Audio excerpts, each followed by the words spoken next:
Ένα σπουργίτη.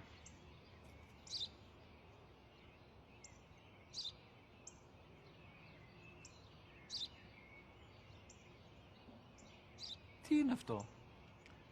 Μόλις τώρα στο είπα, πατέρα, σπουργίτη είναι.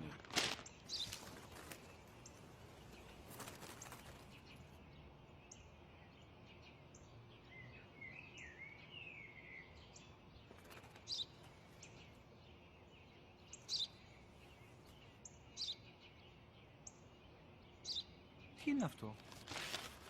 Ένα σπουργίτη είναι, πατέρα. Ένα σπουργίτη. Σπου-γι-τι!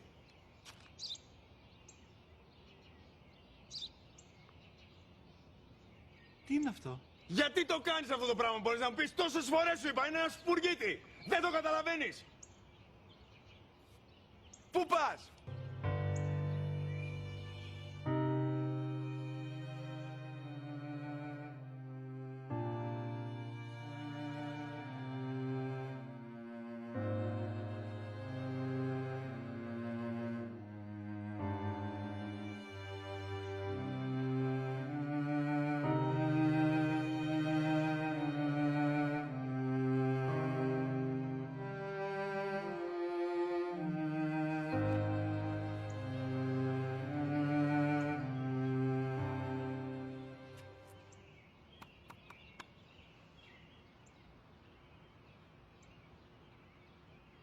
Δυνατά.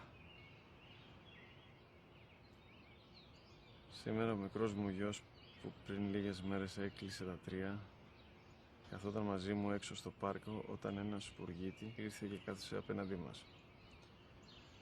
Ο γιος μου με ρώτησε 21 φορές τι ήταν αυτό και του απάντησα και τις 21 φορές ότι ήταν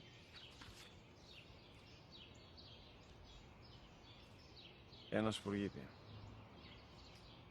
Τον αγκάλιασα τρυφερά και τις 21 φορές που μου έκανε την ίδια ερώτηση, ξανά και ξανά, χωρίς να εκνευριστώ, νιώθοντας στοργή για το αθώο μου αγοράκι.